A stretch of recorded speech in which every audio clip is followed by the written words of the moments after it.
You know, I wouldn't encourage ever rubbing a bird. This is going to be a really hard one for us to bullshit about before the actual podcast, because all I want to talk about is how this book wronged me. We're just real. I think we all came fresh out of just reading this. I don't know. I mean, Jordan, when did you read the book? Put you on the spot. Yeah, I read it over the course of a couple of days. Yes, it took me a couple of days to read this 100-page book with 9 spaces between each paragraph. Yeah, I finished it over breakfast today. And, Yeah, and I read it on my phone, so there was a little bit of, like, eye blur going on. I had to, like, take some eye rests and some brain rests because it felt like it was stabbing me in the brain with a fork every time I read it. Jordan, I think you did the right thing in metering out the suffering that you had to go through. Right. Yeah, maybe I freebased this book this morning and I kind of regret it. You're right, Kevin. I wanted to do some bits, like some banter bits about NFTs and Fortnites and all of the things, but I'm just burning with a seething rage towards this book. And Jordan, I'm so sorry you had to return to join us for this hot garbage fire. You know, yes, the book was bad and I hate all of you. Yes, let's just go into it with that information. Yeah. But, you know, it's more fun to talk about than something that was just kind of pleasantly middle of the road, you know? It's more fun to talk about Birdemic than it is Blade 3. This is true. That's true. I do have a lot of opinions on Blade 3 if you want to talk about, you know, Parker Posey as a vampire. Perfect casting. But it is good casting. Huh, maybe Blade 3 is good. I guess what I was shooting for in that analogy is something kind of like forgettable and middle of the road. Not to derail. I do love that story about Blade. Let's call it, Jordan, let's be honest. Let's call it Blade Trinity as we're supposed to call it. I'm sorry, Blade Trinity. That the on-set stories that Wesley Snipes at some point refused to act. So they, a lot of that movie is cut around, they just had him on camera not saying anything. Mm-hmm. And then they ad-libbed Ryan Reynolds saying a bunch of funny banter as he was finding his Ryan Reynolds persona. And it would cut to Blade just going, I don't like that joke. But like, it was just, they just used him standing there for the shot is kind of amazing. So they just banked Wesley Snipes' reactions for a couple hours. And then he got to go to his trailer and they just cut them in.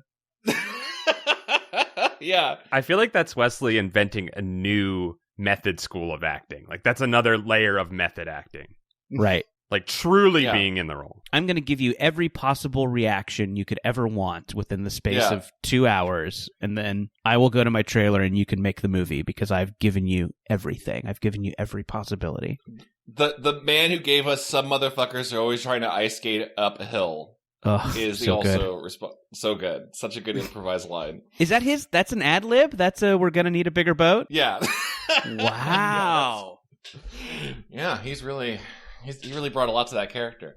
Anyway, welcome to Goosebuds. Hello. Welcome to Goosebuds. Welcome. We are joined by the wonderful Jordan Morris, who has returned to us against all caution and signs saying he should have done one and never come back. Thank you, Jordan, for returning. Hi, it's good to be here. Good to be here. Jordan, welcome. And welcome you, Goosebuds listener. This is a show by me, Kevin, my friend Chad over there. Say hi, Chad. Hello. And my friend Paul. Say hi, Paul. Hi. We're so nervous and timid in our introduction. Hello. I'm doing this in Wesley Snipes style. I'm going to just stand here and not do anything. Actually, all of Paul's reactions have been pre-recorded, and we're just kind of hitting a soundboard for him. Paul's been dead for 3 years, and we've just been reusing his lines. Oh, wow. So just at some point you sat down and went, this was bad. Fuck R.L. Stine. This made no sense. I'm thinking about buying crypto coins. For contingency purposes, we probably should record us saying those things. Just in case something happens. we need to do the equivalent of whatever that SNL sketch that was also on the Dana Carvey show where just Tom Brokaw is recording every news line possible. Yes, it was like, Harold Ford was attacked by bears today. Yeah. Just in case. Just in case. Just in case, yeah. This book introduces information on the very last page that it would have been nice to know throughout the entire book. We should talk about this dumb book. Well, we should talk about this dumb book, I think, because it's very germane to what we're talking about here, which is that this book contains every bad habit of R.L. Stine. So you could record a line about every bad habit of R.L. Stine, and this book, you would be able to float through an episode using those pre-recorded lines. This book is violence. This book was destructive to my mental health. Kevin, you said it before we started recording. This book was a trap laid by R.L. Stine in the late 90s for our podcast. Yeah, this is like a firewall. He's trying to get us to quit at this point. So wait. So, I mean, this kind of mirrors the plot of the book. This is RL's Revenge R Us. Yes! Oh, shit. On you oh, my / God. us. Shit.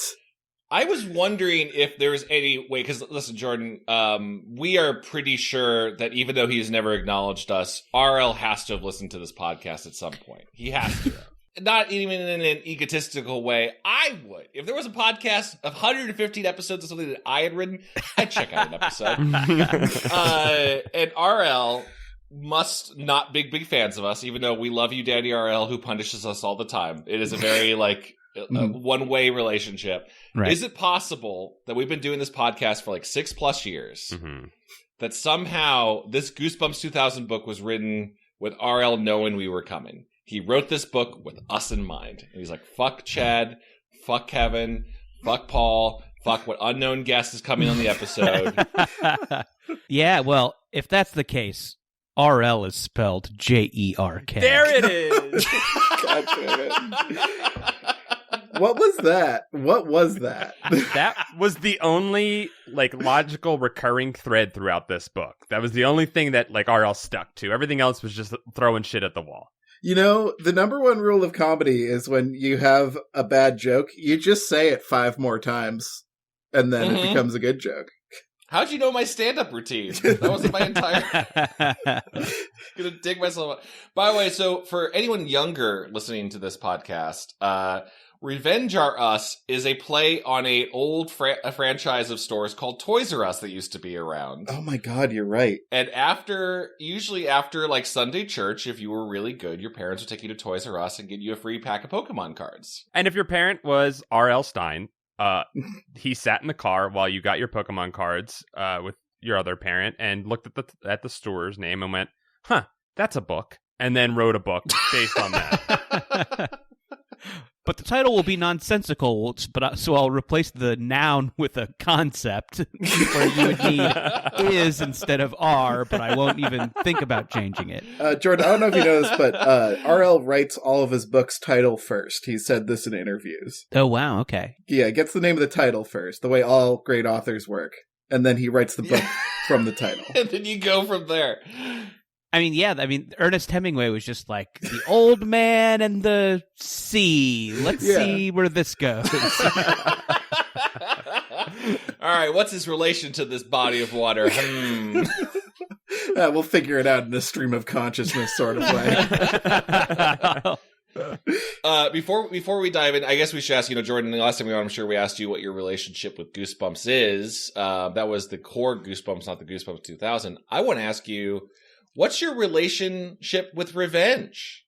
Have you ever taken revenge out on anyone? Have you ever been revenged on? Do you think about revenge a lot? Yes, constantly. I'm always thinking about revenge. But you know what? Something that I learned is I've been considering revenge. And I've always wanted to try it. There's so many revenge stories in pop culture. I'm like, I got to try this for myself. But after reading this one, I'm reconsidering it because sometimes revenge it corrupts us. It'll turn us into literal or figurative toads. So Jordan, revenge is sweet, but you shouldn't try it at home. No, Just leave it to a professional. Yeah. Maybe this book's scared straight.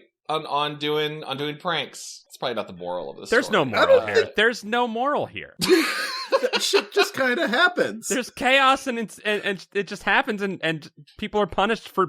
I mean, they're all terrible people, so I guess that's right. kind of the moral. Is just don't be a terrible person. But I don't know what we're supposed to take. No, maybe there is a moral, and this is getting a little into it. The moral of this story is if you're going to do a curse, go to a licensed, certified curser. Mm-hmm. Yeah. You know, a city-ordained witch. A notarized witch. Yeah, a notarized witch, because what mostly seems to go on in this book is just sloppy magic. It's not Right. well, and we don't want to jump ahead in the story, but I do want to say that that could have been the moral, Chad. That could have been the moral until the book decided to throw that moral away and punish us further with more chaos. Let's introduce some characters. Let's Sure. get into it, because I'm gonna have to pour myself a drink after this one. Wade Brill. Wade Brill is our protagonist. Our first purely sociopathic protagonist that opens the book with, I think about revenge a lot. Well, I think Wade, it can in some ways be forgiven for being a sociopath because she's a sociopath by necessity. It's true. Yeah, survivalist. True. Sociopath. Yeah, Wade, I think this is maybe sociopathic behavior. Writing your own name on the mirror is maybe that's a way of like putting a goal out there. But that was more just writing out, remember who you are, like Memento at the beginning of the story. Right. She's so tormented by her brother Micah. She's losing her sense of self, and she's just having to constantly remind herself that she exists, that she matters. But then she wipes herself from existence, like Micah does every time he performs another act of revenge upon her. Yes, yeah. I guess, like you said this, Kevin, well, this is something where Wade is probably sympathetic in that these are some of the meanest sibling moves I've seen in a Goosebumps and book. Parents.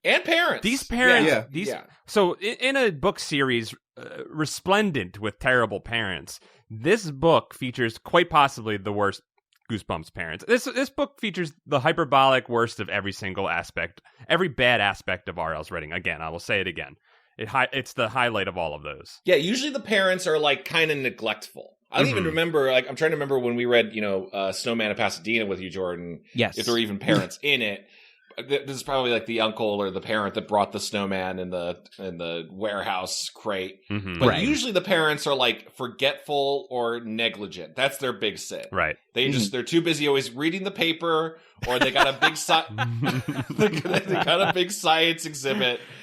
Parents, I have to finish this newspaper. I can't hear about how you're turning into a werewolf, or I have to read all the obituaries to know who died in town today.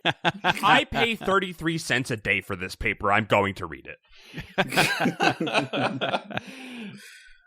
These parents are so, like, this is genuinely me going like, oh, this is an abusive parenthood. This is Micah is the chosen child and Wade is just shit on real hard.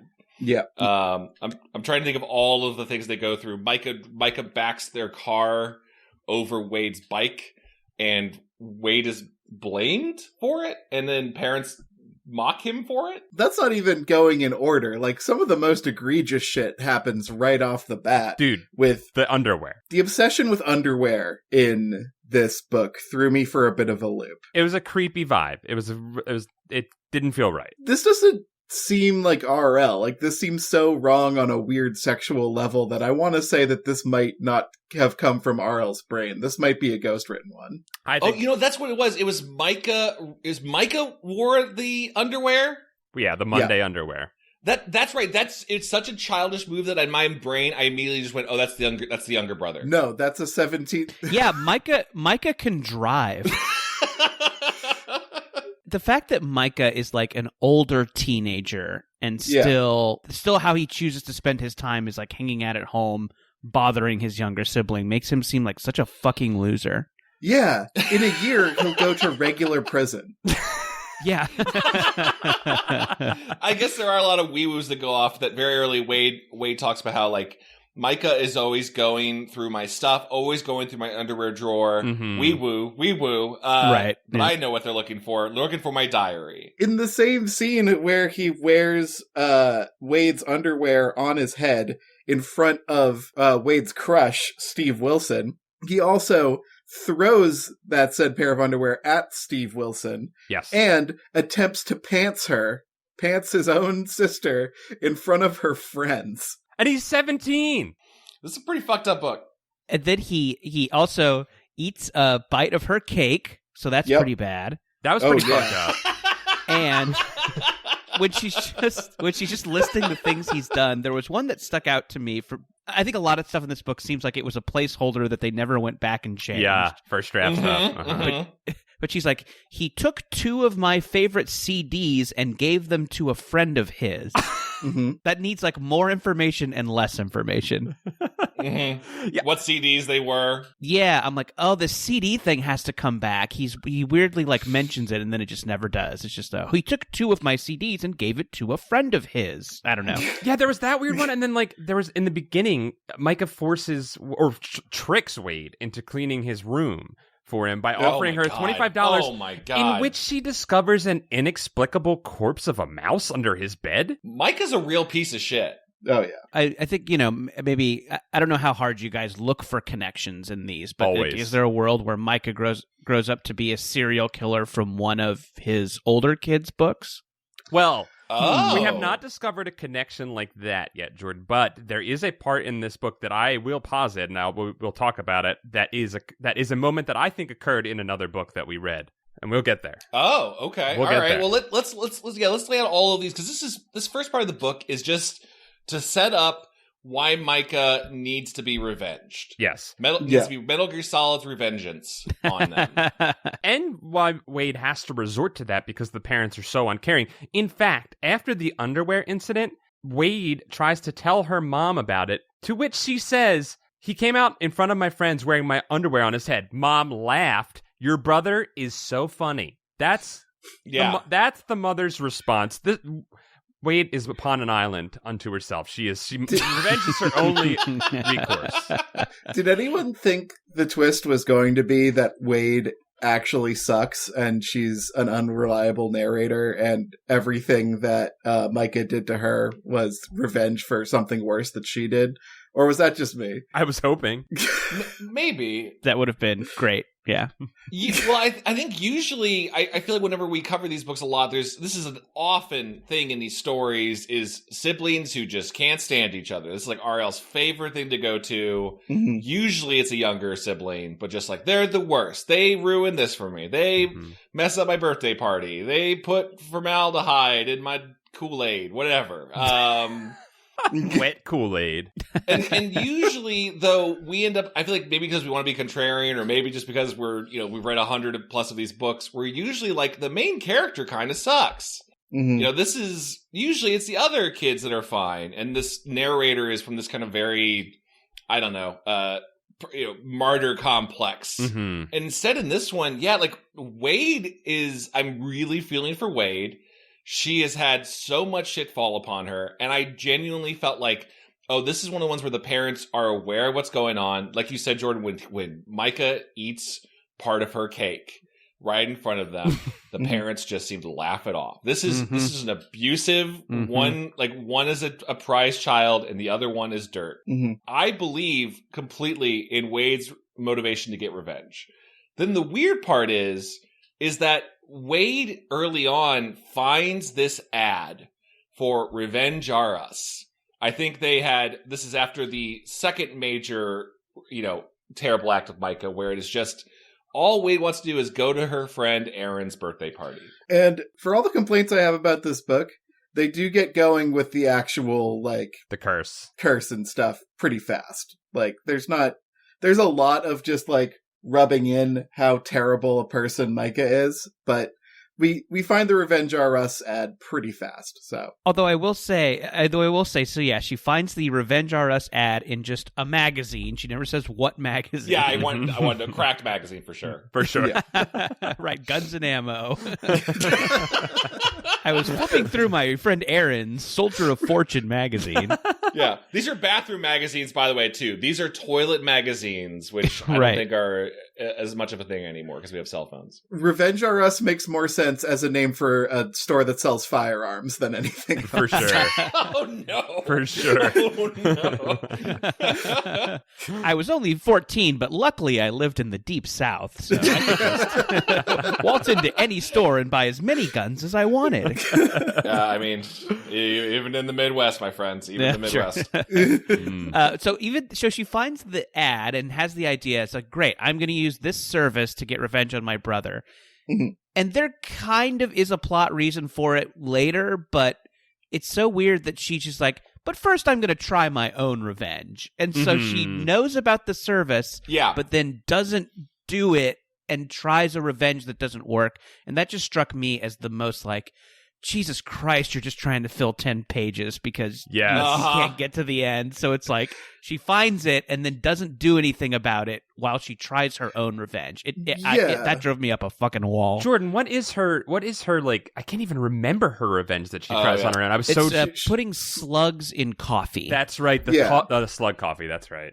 Micah, a 17-year-old, I mean, I guess this is also probably true to many people of that age. Micah apparently drinks 3 cups of coffee a day. Poor Micah is burning his body out. It's all bravado, Chad. Yeah, he doesn't actually do that. I did kind of like that he was lying about liking coffee because it made him seem more grown up. I think that's something I've heard like kids do, and maybe something I even did at that age. Was Jordan, I'm with you. There were a couple of moments where Micah was teetering on the edge of being sympathetic in this book. Teetering. Yeah. But then at the end, it's gone. It's thrown away. He's such a scumbag. He's the worst. But to Kevin's point, every time it happened, I was like, this has to be, Wade isn't telling us something. There's something that Wade is keeping from us. Oh, wow. Huh. Mm-hmm. This is what the books have done to us, is we are like, we doubt the narrator. It's so many times now. It's hard to reset at the start of every Goosebumps book and just go along with the reliable. I wanted to call out one thing in that second kind of crime of Micah. Micah's second crime. Yeah, Micah needs to take Wade to Erin's birthday party. This is the birthday party she discovers the Revenge Us at. And Micah just forgot to pick her up or didn't take her. He's playing b-ball with his friends, just being a real piece of shit. And Micah then proceeds to, while Wade is just kind of walking through the rain, she gets splashed, and we get our iconic Goosebumps mutter. But for the least terrifying thing in the world, I screen grabbed it, where it was just, I grabbed an umbrella and stepped out into the rain. I started down the driveway. Oh, I uttered a low moan as cold water splashed over my feet. I'd stepped into a deep puddle.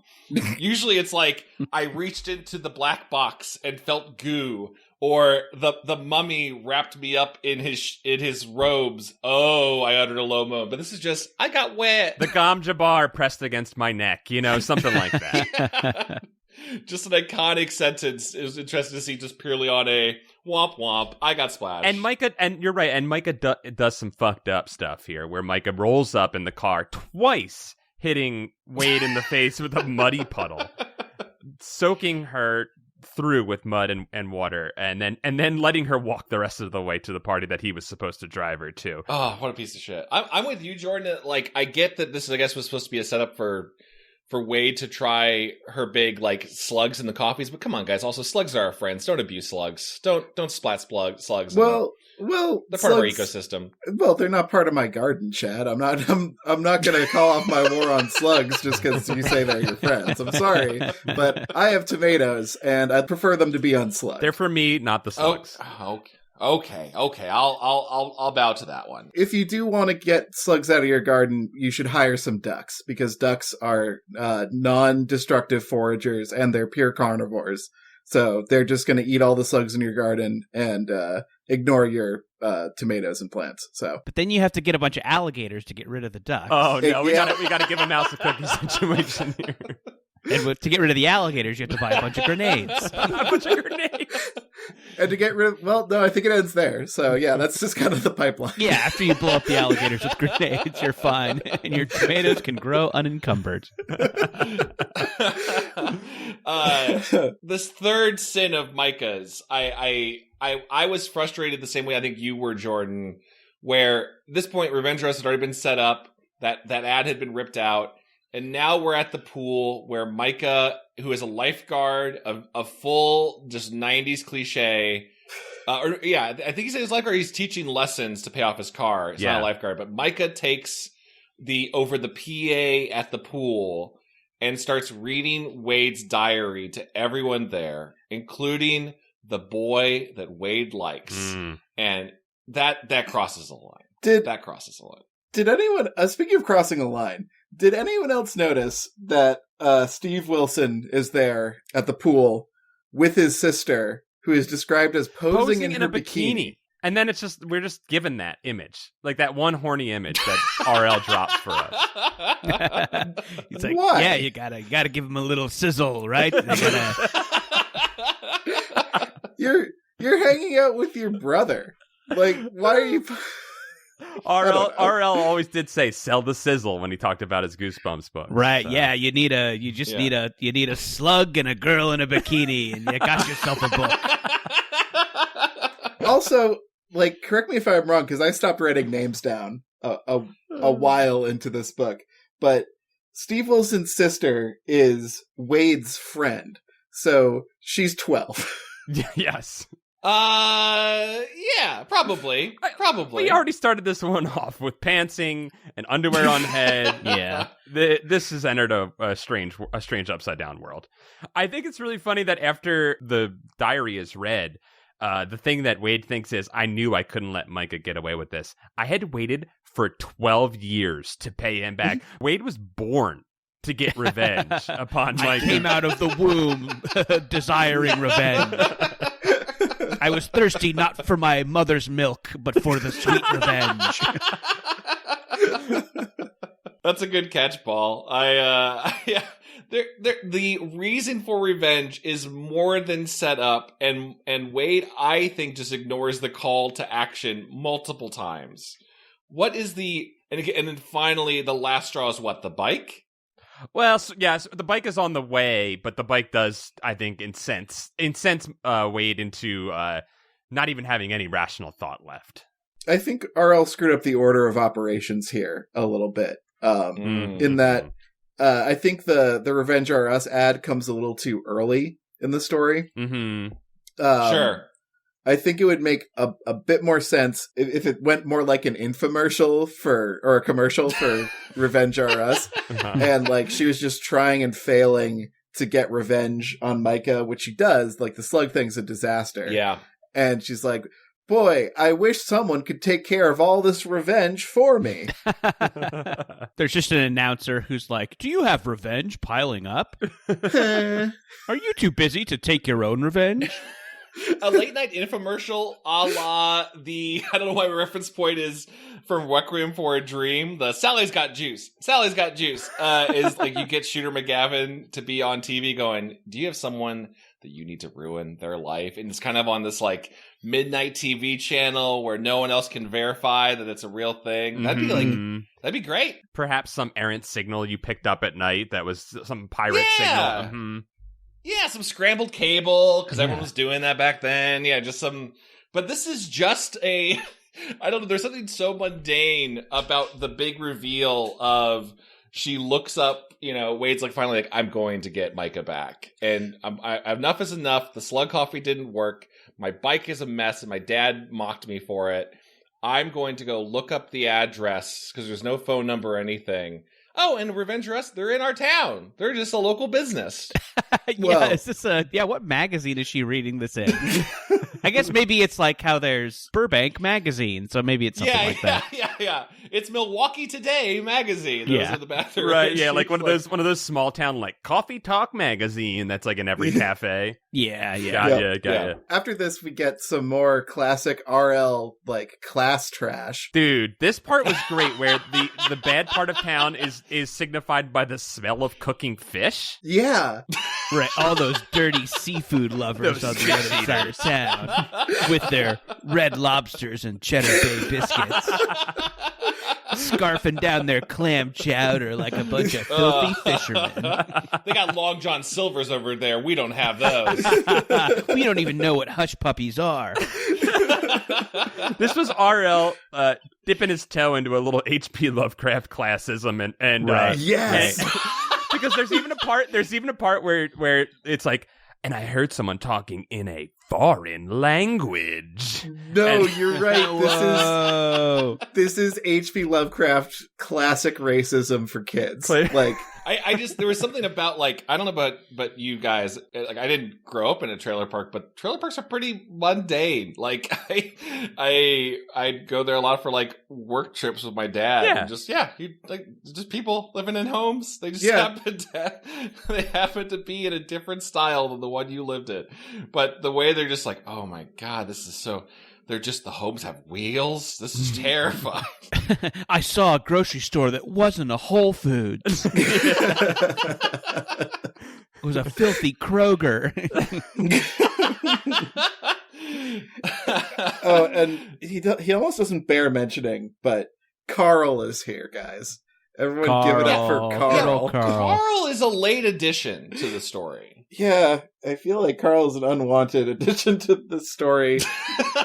Carl's like a second draft fix all the problems edition. You know what I mean? Like, it's like when she encounters curse number 2, we needed Carl for that, essentially. Can anyone name a single trait of Carl's?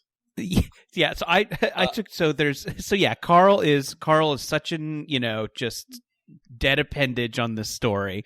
And they set up so many kids in the beginning, and there's the one she has the crush on. So isn't there a world where the crush comes with her and their relationship deepens? Nah. That'd be better. Invent a new kid named Carl. And at the end, when the revenge starts working, I think something magical happens in front of Carl for the first time. I think it's Micah turning into the slug. Yeah. But she's like, and then it happened. Micah turned into a slug. Cool, Carl said. Carl just says cool. Like, that's his reaction to learning that magic is real. Sure, there's a couple times where his only line is cool. There's quite a few cools from him. He does also have the one trait of being a dog's bane. He's anti-dog. He's a dog repellent. Oh, that's right. Yeah, that's the only other thing. Cool trait. Dog repellent. But that doesn't go anywhere. I guess it does with later on. With just the dogs are attracted to people with hair, I guess. Yeah, he has cachet among the local dogs. He knows their secrets. He can end any one of their careers at a drop of a hat. So they go to this trailer park and follow the ad. I guess it just said look for the pink RV in purple. Yeah. Purple. Oh, thank you, Kevin. Thank you. The witch's color. Purple RV, and they quickly meet just, I think, a local amateur witch, without saying it. It is just a lady with a raven as a bird, or a crow as a bird, which is pretty normal, especially out here in Burbank. I feel like I have multiple friends with birds. And at the end, skipping around a little bit, when the twist comes at the end and they learn that, Micah had been setting this up the whole time, there's this other crow that they're after. And he's like, yep, that's an ordinary crow that we got at a pet store. What the fuck? What pet store sells crows? I never seen it yet. You would flip if you went into a pet store and they were just selling crows, right? If he had said we threw a pillowcase over a random bird on the street and painted it black, that'd be more believable than we got a crow. We caught a crow. You can catch a crow. He's a crafty shithead dirtbag kid. You can catch a crow. That's true. You could catch a crow. They are the most intelligent bird, but you could catch a crow. That's true. And they are I think they have the capacity for revenge, right? Yeah, they do. So maybe this is a thematic thing. RL was onto something here. Yeah, it's a good book. It's a good book. The book is good. See? Yeah, this proves it. I feel like you could also just go to like Michael's and get like a fake crow and put it in a cage and like let Wade's panic brain do that, but we're not there yet. Right. Yeah. We're not there yet. Yeah. Well, I mean, the deal with the devil that is so not an interesting deal with the devil. The deal with the devil that Wade proposes that she sell her soul. She doesn't even ask to sell her soul. She just automatically offers her soul up instantly. She's sitting there with what's the witch's name again? I didn't write it down for some reason. Iris? Iris is the bird, right? Maggie is the bird. Maggie's the bird. laziest fucking name. I had to. Yeah. And Iris is probably, listen, the Goo Goo Dolls was probably on when RL was writing without a this. doubt. Like, that's the name of the Oh, name. you know RL loves the Goo Goo Dolls. He loves them. Without a doubt. Loves them. There's a great moment in the when they sit down with Iris to do the witchcraftery. On a chest besides the TV, I spotted a skull, a human skull. My mouth dropped open. Is that real? Her smile didn't fade. Probably. What? I kind of love Iris as a character. Yes. Just being a self-employed person myself. This is basically So you place ads in magazines and local magazines. yeah, all the time. I like Iris a lot too, despite her being really bad at this witch thing. Maybe that made her endearing.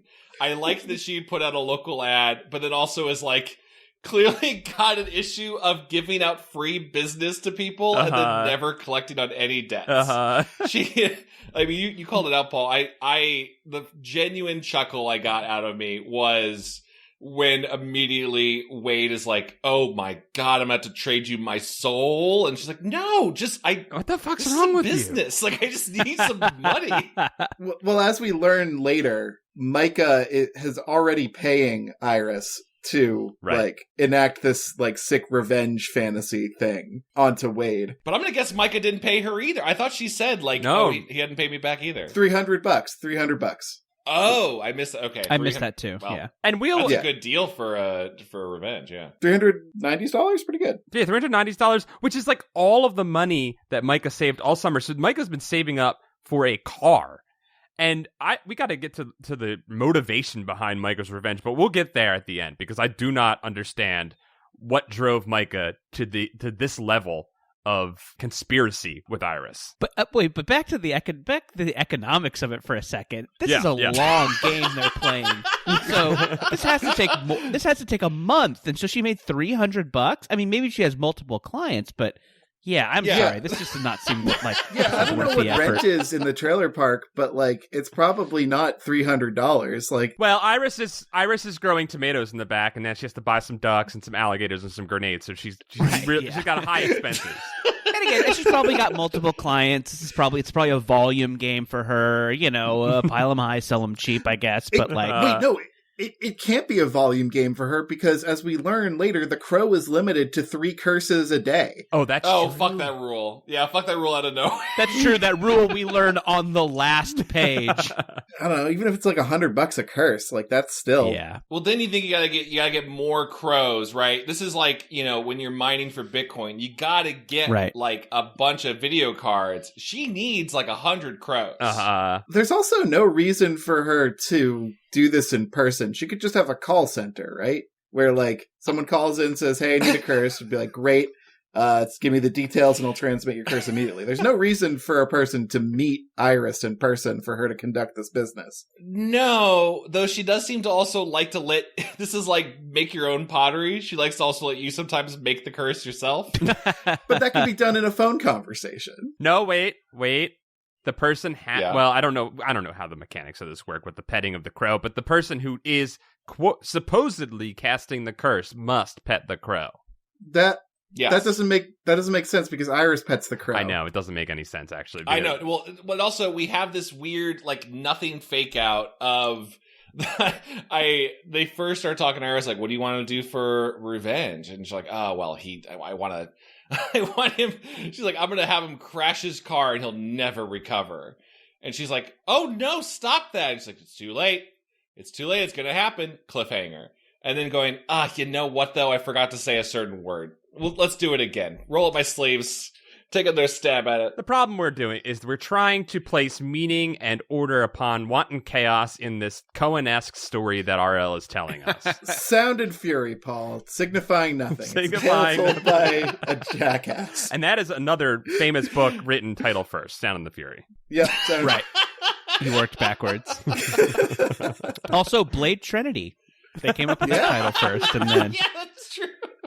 What if Blade was the guy?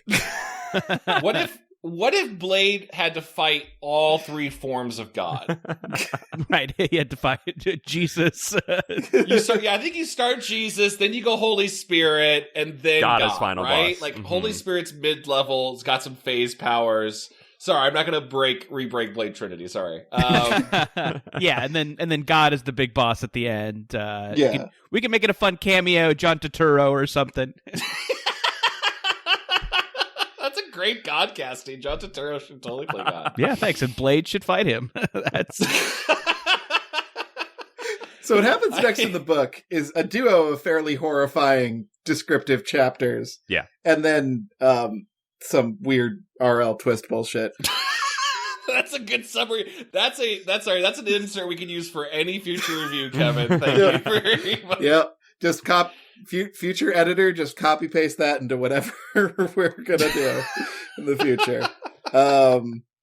So the itching curse is the first one, and Wade believes that she is casting the itching curse upon Micah, but when she wakes up the next morning, she wakes up with the itch, right? She wakes up less than 12 hours after the curse is cast. Is unable to talk because her tongue is itchy, I guess, and then cannot remember the way back to Iris's house, of which she was there again less than 12 hours ago. This is before Google Maps. This is before, you can look it up on GoDaddy. It's probably tough. I had to get a drink of water while I was reading this. I was like, this is making me feel weird. It was uncomfortable. Can I talk about this? The one moment of the curse that I thought was really fucking funny is how quickly Wade lets go of any sort of reservation about destroying her brother. She's already reacted to Iris's pitch of like, I'm gonna have your brother die in a car accident, which is pretty extreme. And then now that they get another go because that one's a McGuff, mulligan. Iris, this page cracks me up. Iris leaned toward me. It'll be an itch that won't go away, she said softly. An itch that gets worse the more you scratch it. An itch that spreads and spreads until his whole body itches. His teeth itch. His eyeballs itch. His tongue itches. And he can't stop it. Well, I hesitated. He won't be able to do anything, Iris continued excitedly. He won't be able to go anywhere. He'll just stay home scratching until he scratches all his skin off. Sounds good, I said. Cool. Cool. That is so cool. I just really got it.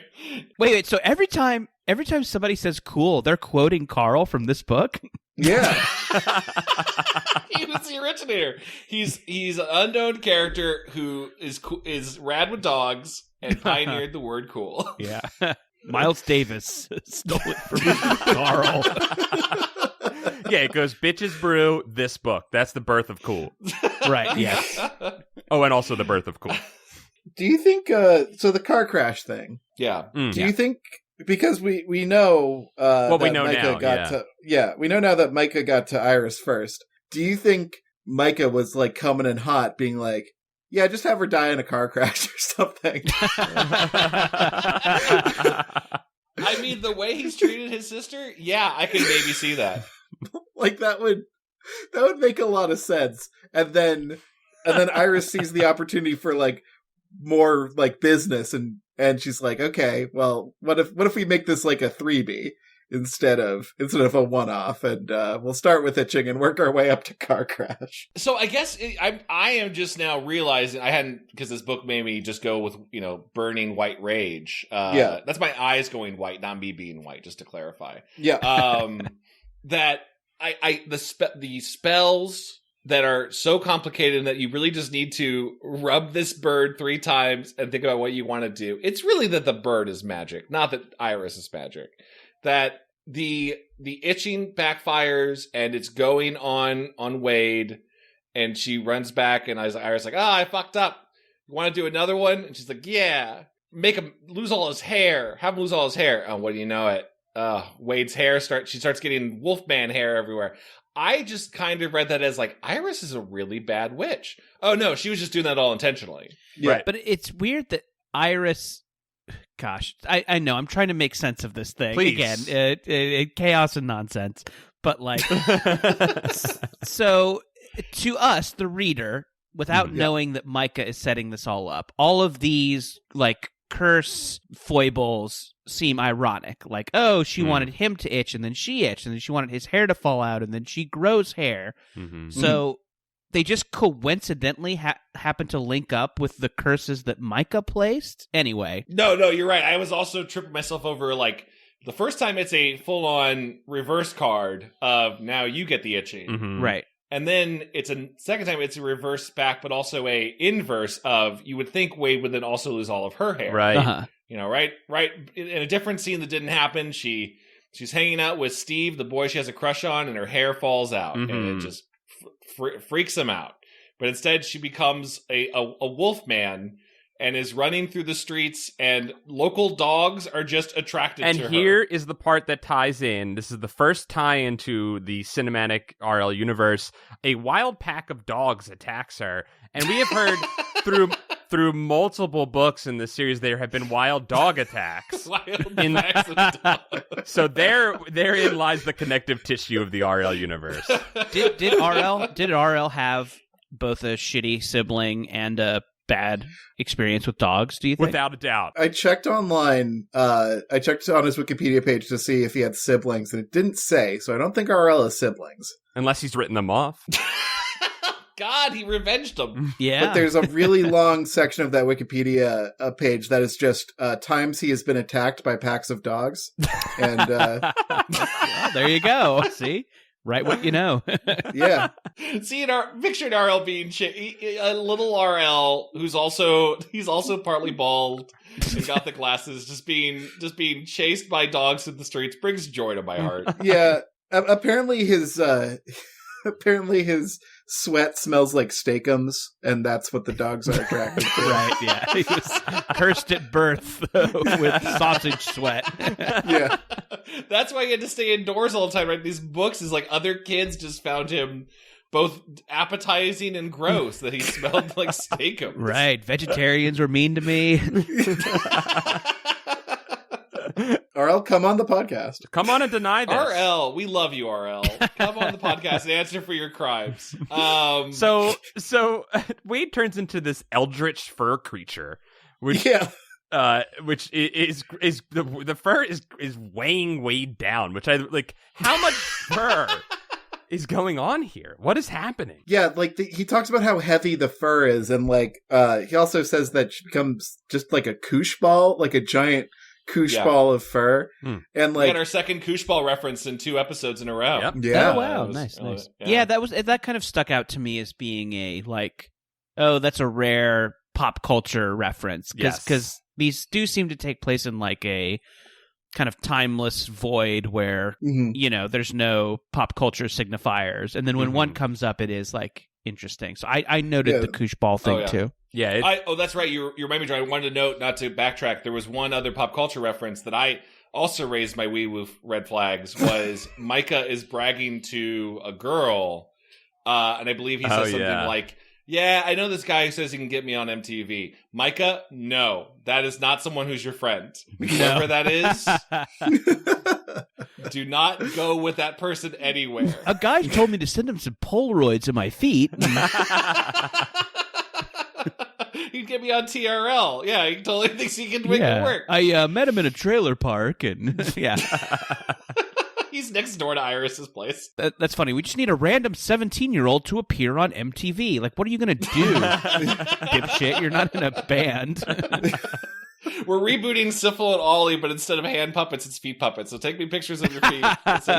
Right, yeah. Little do we know that Micah eventually changed his name to Jesse Camp, and then history was made. Oh, shit.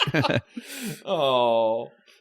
I hope Jesse's okay out there. Jesse's doing fine. Eventually, Wade just asks Iris to make Micah disappear. Yeah. And this goes down when Wade's mom and dad go on a fuck vacation to the beach. Hell yeah. We're going to make another kid that also will hate you. That's what they say as they get in the car. They may be terrible parents, but they are fiery lovers. Right. They love each other as much as they hate their one kid. This also coincides with, like, another fucked up underwear-related Micah torture prank thing. Where Micah takes a Polaroid of Wade while she's sleeping and uses it as blackmail material. Yep. I don't know, to be an even bigger jerk. What does he have to gain at this point? Yeah, it's like in a non-crazy R.L. Stine world, these things Micah is doing, like reading her diary and, like, you know, taking pictures of her while she's sleeping, make him look like, an insane sociopath. But yeah, that's the world we're in, is that, like, people would blame Wade for these things that he's doing to her. Yeah, right. It posits such a crazy world. It's just, this one is again just pure chaos. This is a world of bullies. This is just a world, as far as I can tell, the economy of this world is bullying. Yeah, this is like a town where, like, the government released gas to drain everyone of empathy. Right. Like... The only currency is stolen lunch money. Yep. Yes. Everybody's just giving each other wedgies all the time. It's a cutthroat town. From here, we think that the curse might have worked because Micah actually disappeared, but we don't actually think that because this book has beaten us down so much. So Wade has a change of heart, which I don't understand because Micah is the literal worst. I think the only reason she has the change of heart is because her parents come home and she, for some reason, assumes that and probably rightfully so, assumes that her parents will blame her when Micah does not come home. What are they going to do? Go to Revenge R Us? Like... They're just going to blame her. Like, Micah can do no wrong, as we've seen in this book. She will be punished regardless. So she goes back, not out of guilt, but out of fear of retribution from her parents to Iris. Mm-hmm. Iris is not there at this point. Or no, sorry, no. Iris is the fur one is when she's not there. This one, Iris is there. Iris tells her that the only way that she's going to be able to counter a spell so powerful is through twist. I have a twin sister who has the more powerful raven or crow, and she is at her house where she sleeps all day.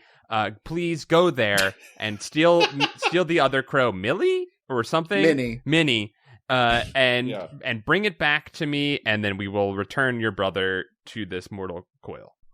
May I just cut in with something that's been bothering me? Is Iris a good business person or a terrible business person? Because I feel like this is just a wish-granting crow, right? Like, yes, we don't really know why it has to be curses or revenge or whatever. It seems like you could just, like, wish for infinite ice cream on the crow and it would work. This is a reality-shaping crow, yes. Mm-hmm. Yeah. A classic of the horror genre, a reality-shaping crow.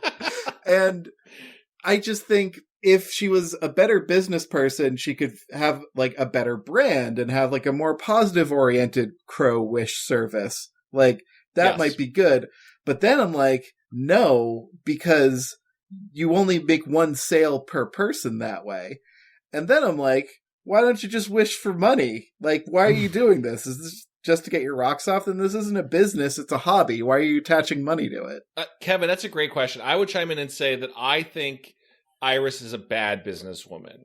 She took out a print ad. I mean, I guess you have to at this point. What else are you going to do? A TV ad, I think, would do more. By the way, the more I think about that, the more I love that idea of it being a cheesy local commercial on, like, yeah. Like, I didn't know we got Channel 13. I've never seen Channel 13 before.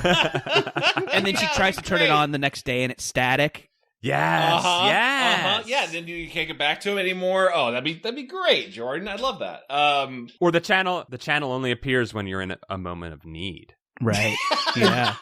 And then, because, like, R.L. did the print ad thing because he wanted to make it a joke what a shitty business this was. But if you had, like, the commercial and have the commercial have, like, high production values, and then you get to the place and it's a trailer, that's pretty funny. Sure. Sure, you think it's going to be like maybe it'll be a spooky business building, but instead it's someone working out of their home. Mm-hmm. I think, Kevin, you could be a better business model. Like, Iris needs to offer tiered curses, right? Yeah, right. You have the, like, okay, this will fuck them up for a week. Mm-hmm. That's one level. That's your copper level curse. Okay. And then silver level is like, this will stick with them for a year. Gold level is like, this will change their lives. And then, platinum is the, like, this is their one and done. You'll never see me ever again. Or you don't even have the platinum. CAS, curses as a service. You then you offer a $15 a month curse fee, and then you can you got them on the rope for good. Yeah, you do it. Yeah, they get a free trial. They forget to cancel it. Then $15 a month, and you're breaking it in. To reference cinematic classic Dirty Work. I love that movie. Starring the deceased Norm Macdonald. I also have fondness for Dirty Work. They were smart enough about having their pranks, their professional pranks, done on live TV, right? They prank the used car salesman as he's doing a live infomercial, and then it's like, hey, one of those live commercials that people are always doing. Why were they doing that? It's an event. Everybody looks forward to the live commercial. Don't record this at all to ever re-air it. We're spending this entire thing for one live commercial for 30 seconds. There's a funny joke in that where it's like they shoot it and they're like, well, it's a good thing that wasn't live. And then you like go to the editor going like, why am I cutting this into the commercial? What am I doing? I guess they wanted this. Yeah, I think Iris is a bad businesswoman. She's trying. I want to root for her. Support local businesses. Right. Yeah. Work from home economy, I think, is great. I just think Iris has a very flawed, very flawed strategy. But yeah, I mean, also she's like doing curses for like kids. Shouldn't she be working for like the mafia? Yeah. Or the government? She's going for a little bit of like a crowdsourced. She's building up her momentum.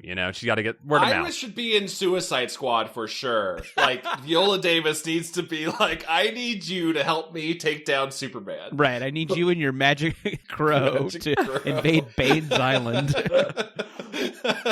But yeah, and maybe she's just like a punk band that doesn't want to sell out. That's like maybe true. This magazine was a zine. Yeah. She's a pure cursor. Yeah. Yeah, she's the Fugazi of crow cursors. Iris is putting self-printed zines out in everyone's mailboxes for Revenge. Iris refuses to sub out her curses or to pay someone to do less for the curses she can do herself. She will not do that. Fair. Okay. Yeah, good. Yeah, you know what? I think that was my problem, is I was putting Iris in a capitalist mindset when she's post-scarcity. She can wish anything into existence. So she's just going to do whatever the hell she wants. Yeah.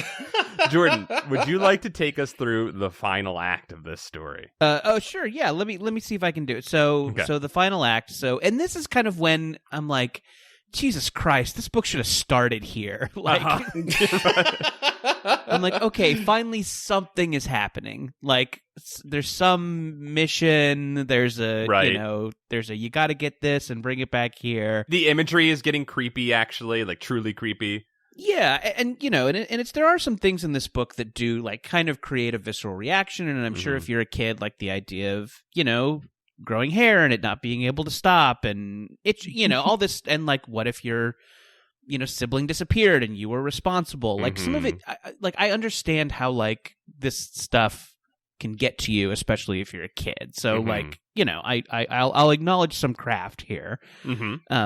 But yeah, so we have a mission. She has to go to the other creepy house that's called, they call it Dead House, which actually struck me as like, could this be a reference? I wanted to ask you guys if I think Dead House was something. Because there is Welcome to Dead House, right? Isn't that one of the books? Yeah, it's the first book. Yeah, the entire Goosebuds. Yeah. Either RL forgot or it's a reference. I can't think of names. Have I done that one before yet? I could look at my bookshelf of all my books, but right. Yeah, it's like in those early Batman movies when they would mention Metropolis, and it was like, oh shit, Yes, she has to go to Dead House to get Minnie the Crow. So she pedals over to Carl's house, and his mom says he's at baseball, so he can't come. And then She goes to Dead House, breaks in without much trouble. Mm-hmm. Could we have been spending some time here breaking into a haunted house? This is kind of interesting. No, she just gets in and gets a cobweb in the face. She sees a light bulb hanging from a wire. Classic creepy house stuff. And then she sees a crow in a cage that we learned later was bought from a pet store. Yep. And by the way, how much did the crow cost? Like, a crow's got to be $50, and you're getting 300. This anyway. Maybe there's like a 24-hour return policy where if Micah bought it that day, he can get it back within like the next 12 hours. Oh yeah, you leave the tag on. He bought it from Nordstrom. It says Pet Supplies Plus on the side of the crow. You're like, yeah, this is spooky, huh? All I know is that at this rate, Micah's not getting that Mustang that he wants so bad. Yeah, because crow may be $50 at the pet store, but like then you got to take it to a vet that specializes in exotic animals, and that's like $400. That's a cheap fucking crow, by the way, guys. Like, birds now are like hundreds of dollars. And a crow, a smart bird that's hard to catch? Definitely that's like expensive. $1,000 bird. Running a blood test on a $50 crow would be like $600. Like, so already Micah and Iris are like in the red for this. So maybe that's Wade's ultimate revenge, is that they spent so much money revenging her. Neither of us will go to college, he laughs as he drags them both into poverty. Right.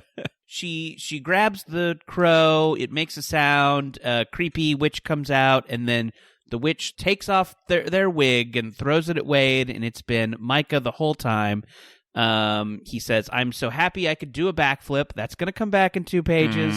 So it was Micah the whole time. We learn about this complicated bullshit to where he saw the magazine on Wade's desk, realized that she was going to do it later after she tried her own revenge, and then he went to Iris. They put this whole thing together. He did the wishes, so that just coincidentally kind of lined up with the ones she did.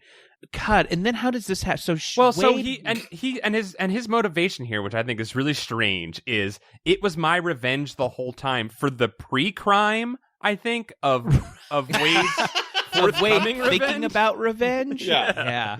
Jesus Christ, this sucks. So much like McMahon going, "It was me, Austin. It was me the whole time." This is also like, I guess.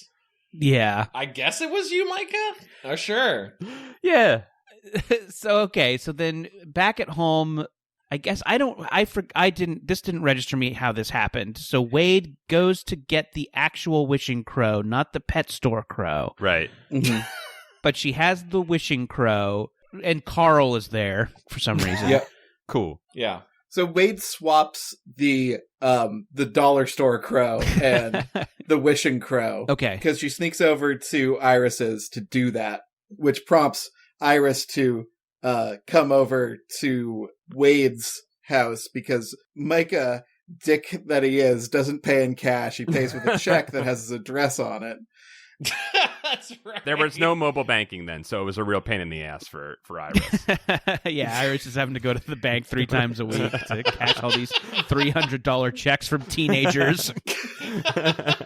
And she leans down to the teller and goes, "I'm not going to report this on my taxes," Iris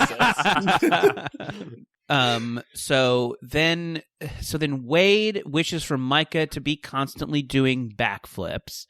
Yep. Logical first wish. Just gonna make him cooler. You just made him stronger. Yeah, he's gonna be king shit of the neighborhood. He's backflip guy. The core power that he's going to attain from this, he's going to be ripped by summer. Oh my god. So then she gets tired of that. She literally says, "This is getting boring." Yep. Just saying what the audience is thinking. Good sign in a book whenever the character's for. Sucks. This sucks. I'm going to go read some James Patterson, the character said. So Wade is doing backflips, and then she turns him into a slug. Carl suggests that maybe it's dangerous. Then she's like, "You're right," and then turns him into a frog. And then Iris comes in, and then she feels bad about it, and then she wishes again for him to be turned back. This is all on the last page, by the way. She wishes for him to be turned back, and then Iris explains that it's a wishing crow. You get 3 wishes a day, and if you make a 4th wish, the 4th wish goes back on you. So then, just the most complicated exposition dump that there's no way for us to have known. It seems very exploitable, by the way. I on my 4th wishing crow, I go, I wish for Paul to have $1 million. Right. Oh, no, I have $1 million. Yeah, exactly. Just if you know that, it's an unlimited wish crow. Yeah, no, you're right, because she tries to stop Iris from cursing her by pre-cursing Iris with her fourth wish to make her a frog. Right, we have like a Mexican standoff of curses here, right? Yeah, they're both just pointing crows at each other. Yeah. Holding them like guns. You drop your crow. No, you drop your crow.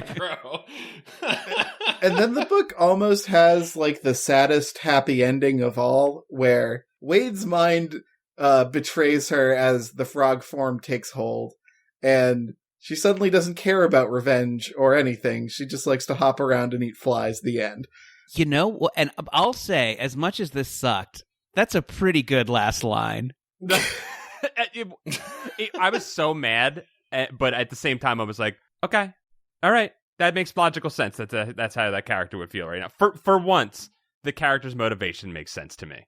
Yeah, and it's this weird thing of like she's finally at peace, like she's been. That's true. Yeah, she's been like obsessed with revenge this whole time. This is You're right. This is the happiest ending a Goosebumps book has ever had. Yeah, the characters learn to just like take pleasure in the simple things in life, live in the moment. Just like finding food and just to have a more basic view of life. Yeah, I don't know. I mean, this was a sucky ride, but like that's kind of a good ending. It's kind of a good ending. The book is good. The book's good. I'm not going down this. I want to yes, but I'm not going down this road with you. That's fair. Yeah, it's a bridge too far. What I think RL is saying here is that a life without empathy is constant torment. Right. The only release is death. Or being turned into a magic frog. Or just to concentrate on your base needs existing, like, food, sleep, locomotion, like just break it down into its basest elements, and that's happiness. Yeah, it makes it more like a Zen message. Like, right. Like it's like the torment of life is fleeting, flies are forever. Right. Damn. But and not to bring it back to capitalism, but again, the maybe a good ending, debatable, but Iris here is hurting her bottom line. She just transformed her entire clientele to frogs who can't do future business with her. They can't tell other people. They can't leave a good review on Yelp. She hasn't even confirmed payment yet. Mm-hmm. She is essentially killing any of her income. By doing she's not getting any of those lucrative government contracts for sure. I mean, she's keeping her costs low. She's in an affordable part of the town, Fair. And she's like living in a mobile home, and she seems to live pretty well there. She has like lots of personalized stuff. A human skull. Skulls, yeah, she can afford skulls. Yeah, those aren't cheap. A probably real skull, that'll run you a couple bucks. So this is a book. In the end, we're left with more questions than answers. And maybe that is good and cool, and I like that about it. This is a good book. The book's good. The book's good. We all like the book. We all like it, I guess, yeah. But when they do the reprint of this book, there will be a Jordan Morris pull quote on the front. The book's good. Listen, the book's good. I don't make the rules. You might qualify for it because Jordan, I feel like this is a great way to bring up. You got a wonderful graphic novel out there in the ether for people to check out. Bubble. Would you like to talk about it a little bit? Absolutely. Yeah, there are no magic crows. So if you are tuning into this show because you want to hear about magic crow stories, I'm sorry, this does not fall into that genre. Bold choice. I always wondered what a story without a magic crow would be like, so very interesting. I dared to dream. So I co-wrote a graphic novel called Bubble. I co-wrote it with a great comedy writer named Sarah Morgan. The art is by Tony Cliff, who does the Delilah Dirk series. The colors are by Natalie Reese, who does the Dungeon Critters series. So cool team of funny people all pitched in to make this. And it's a sci-fi comedy. It is based on the Max Fun podcast of the same name, but you do not have to have heard the podcast to enjoy the book. Hopefully they supplement each other. But you can read the book without having listened to the podcast. And it's a sci-fi comedy. It is kind of set in a near future where everybody lives in these bubble cities. Outside there are, monsters and aliens and mutants, and our characters have to participate in kind of a life and death gig economy to survive. They participate in this app called Hunter, where people hire you to kill their monsters. And it's these kind of goofy, ill-equipped hipsters, and they have to fight monsters to survive. And then they stumble upon a corporate espionage plot, and adventure ensues. It's called Bubble. It is from First Second Publishing, and you can get it wherever you get a book or a comic book.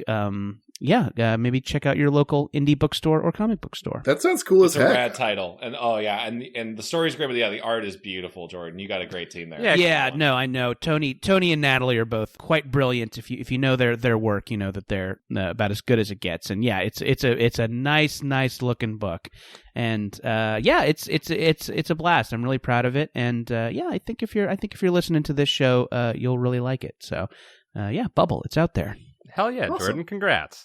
Thank you. Well, where else can people find you on the internets? I'm on Twitter at Jordan_Morris, and I also do a podcast called Jordan Jesse Go. Chad, you've joined us for that show. Had a blast. Yeah, and I think you're due back sometime in the near future. And if it's a goofy chat show like this one, only we don't talk about Goosebumps hardly ever. I understand. I envy what that must be like, Jordan. No, you guys have a format. This is great. I envy this. This is we have something to talk about. This is terrific. Well, also, if you do want to listen to another version of this podcast where we have less structure, you can always go over to our Patreon, patreon.com/goosebuds. Supporting the show gets you access to a bunch of cool stuff, like a private Discord, getting to vote on which books we read next, and also our bonus episodes of Camp Goosebuds, where it is probably more Jordan Jesse Go structured. You guys are still way more professional than us, for sure, but it is us talking around the digital campfire for at least an hour and sharing what's going on in our lives. Yeah, and we recently did a public Camp Goosebuds, which you can find on your podcatcher apps.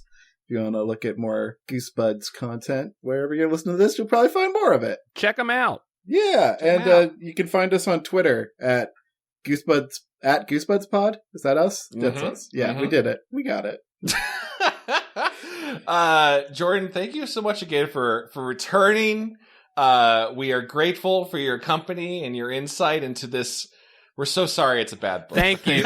No, this was a blast. You guys are so hilarious, and this is such a fun show to do. So yeah, anytime. Happy to read 100 pages of shit to come and chat with you guys. This is fun. Thank you for enduring with us, Jordan. I'm gonna go listen to my favorite Sadie B. Hawkins song, "Wishing Crow," and I'll hang out with you guys later. Bye, everybody.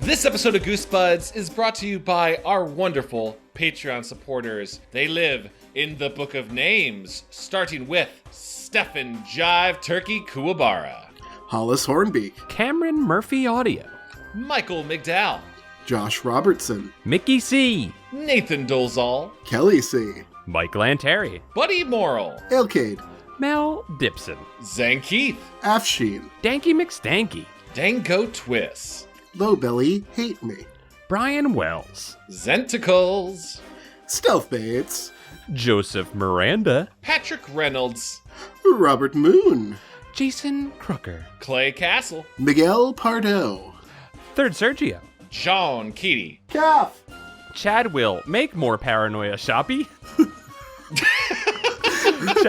Chad, tell people that your full name is Chadwill, please, from now on. Chadwill. Chadwill the Third at your service. Sniggy. Maddie. Ishak Arifin. Gregory D. Warren. Alan Saylor. Cody Redfield. Bradford Coulter. Aiden Alexander Dice. Reinfected. Jar Jar Slinks. Justin Wagman. Chosen One. Cardboard Walk. Levi Van. Up and Champ. Jonas Engman. Alicia Grafe. Maloyster. Carl. Something I love. Broccoli. Hey, pause for a second. I think I gotta get Paul off my chest. Great job. That threw me for a second. Great Good job, flip. Kevin. Great flip. The John D. and Catherine T. MacArthur Foundation. Elusive Koala. Yanni Markovina. Joe. Brooke X. Jesus Christ. Christian Vanskever. Trent Davis. Drew Applegate. Jeremy Lowe. Brian Hobgood. Jonas Blotterman. Zach Connor. Patreon_donator, yo. Joe. Spooky Digital Ghost. Tierney. Tom Whittam. Andrew Jadsack respects Joe regular name Scott. Heart emoji. Luke Skywalker salute. Oh, yeah. There's a lot of meta to unpack from that. Did Luke Skywalker ever salute? Oh, yeah. Yeah, I don't know that one. He does the cool salute, and then that's when R2 shoots the lightsaber out. Oh, It's this is fucking the, like, sick. over on It's Jabba's sick. palace. Yeah. Okay. It's cool, Good. Luke. This is all in here in the Book of Names. It's Cool Hand Luke. Keep it in. Lord Cornwallis. Paul Grasso. Carson Birkenbean. Murph EP. Joe, regular name, Scott. Trendy Moron. Tevin Ticklebean is your new best friend. Sean Minogue. Vincent Modica. Wormtown Glen. Luke Canoodles. Wiggle it! Love that energy. Zam Bambino. Hugh Bolin. John Pigeon Hat Barber. Chip Handsome. Matt McClellan. Alex Moon, the robotic dog. Sarah Kemp. Tanya Turtle. Chili Dish Gambino. Nathan Remick. Divaldi. Brett. Reed Stubbendeek. Adam, you goofed. Juan Jalapena. Joey Evans. Carewise Gamgee. Keith Halcrow. Chris Tranquil Sleepwear Erection Nelson. Timothy Misodulakis. Clay McCarty. Uncle Cool Brother. Cameron Hansen. Matthew Stevens. Parker Lee. Hambo. Hey, Polly, it's me, Benny. I'm sorry, I should have done an accent. Hey, Polly, it's me. Yes, Benny, guess your weight. The spooky Dune Witch. Anyway, go on and put your hand in my boob box. I like bad East Coast Dune. Hey, generally depressing. Dom's sexy ghost, a.k.a. Captain Sick. I'm still feeling bad about my offensive stereotype. Raymond Hernandez. Flemley. The Crowfins. Matthew Sutton. Yeah. You know, Chad, it just caught up to me how insulted I am by that accent. Ben Bohan. Jeffrey Owen Cahy. Lee Wood. Kelsey Kinnaman. Damn. Boss Gerritsen. Hey, Eric. It's going to be all right. You're doing a great job. Russell Kastberg. Xavier Jimenez. Brendan Arifin. Liam Neeson's dough. Crispy Tricus. Scotty Pippen. When Dragons Rule. Streak. Meet Virginia. Jonas Envoldsen. Calamity Carl. Germ Juice. Dungeon Kappa. Nick Johnson. MC Hamster. Zach Weir. Limp Duck. Alan G. Jussum. Stephen Day. Tobias Clark. Michael Kupka. Julian Lamendia. Adam Muth. Andre Villanueva. Ryan Carroll. Jeremy Bowser. Megan McCormick Mason. Ninja Breadman. Hood Lemon. Got little old Ma pretty Frenched. Peanutberg level 69. Estabena, Lord of Paul's Pants. And a Dr. Chocula. Jimmy Soul. The Davy Boy. Kenny M. Dr. Diarrhea. Moon Juice. Kieran McNamara. Diet Soda. Skelefella. Jackie Ledoux. Coleman Laguza. Lamb is a bone wizard. A pair of Scots. SSJ Trogdor. Hell yeah. Levi Kidder. David Gray. Bryce Diori. That's a dwarf name. Yep. Mm-hmm. Matthew Bertato. I am Cornholio. I need TP for my bunghole. Classic. Carbson. Mike Spaghetti Jones, also a dwarf name. Mm-hmm. Dwarf loves spaghetti. Read a book. He said it. It's true. Redemption. The noodles are denser down the earth. Some of Chad's bird friends you might hear even in the recording of this. Nicholas Maloney. Midwest Indigo 13. Chris. Thomas Jansis. Eric Horwitz. Tiffany Leah. David Lynch, XXX. Brendan Fraser, 666. Dr. Eggdrop Soupman. I just realized that was a Robotnik parody reference. Lucretia McEvil. Elmrealm. Muted Astronaut. Soggy Newspapers. Henri Torbert. Or Henry Torbert. I don't know. Yeah, that's a dwarf name. All French people are dwarfs. Well, I've got some theories, and I am very French. Wagmar Wigmere. Dakota Camp. John W. Burger's Wonderful World. The Skotag. Adam Knapp.